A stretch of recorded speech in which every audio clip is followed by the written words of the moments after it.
আসসালামু আলাইকুম। আপনারা এভাবে শীতে কফি সংরক্ষণ করে সারা বছর ধরে খেতে পারবেন। আমি এখানে একটা কফি সুন্দর করে ধুয়ে পরিষ্কার করে নিয়েছি, 10 মিনিটের জন্য পানিতে ডুবিয়ে রেখেছি। এখন একটা পাতিল বসিয়ে দিলাম, এর ভিতরে দিয়ে দিলাম 2 টেবিল চামচ লবণ।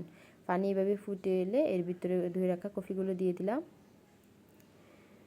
এখানে একটা জিনিস মনে রাখবেন, কফিগুলো পানিতে যাতে সুন্দর করে ডুবে থাকে, এটা মাথায় রাখতে হবে। এইভাবে আমি প্রায় 3 মিনিটের মতো কফিগুলো সিদ্ধ করে নিয়েছি। দেখেন কফির কালার কিছুটা চেঞ্জ হয়ে গিয়েছে। কিছুক্ষণ পরে একটু নেড়ে চেড়ে দিব। এখন কফিগুলো উঠিয়ে ঠান্ডা পানিতে ডুবিয়ে রাখতেছি 1 মিনিটের জন্য। 1 মিনিট প্রায় হয়ে গিয়েছে। এখন কফিগুলো পানি থেকে ছেঁকে নিব।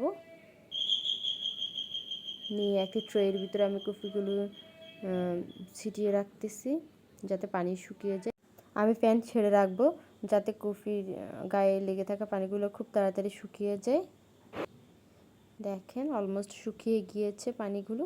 এই পর্যায়ে আমি একটি ট্রের ভিতরে কফিগুলো উঠিয়ে নিয়ে ডিপ ফ্রিজে রেখে দিব 3 থেকে 4 ঘন্টার জন্য। ট্রেতে ডিপ ফ্রিজে ফার্স্টে রেখে দিলাম কেন, যাতে প্রত্যেকটা সবজি আলাদা আলাদা থাকে। দেখেন 4 ঘন্টা পরে সবজিগুলো বের করেছি, কি সুন্দর বরফ ধরে গিয়েছে। সবগুলো কফি আলাদা আলাদা, একসাথে লেগে যায়নি। এটা হচ্ছে এখন আমি বক্সে রেখে দিব। যখন যতটুকু প্রয়োজন ততটুকু নিতে পারবো, তত পিস নিতে পারবো। বাই দ্য ওয়ে, আমি আঁখি, আপনারা দেখছেন কুকিং স্টুডিও বাই আখিরন।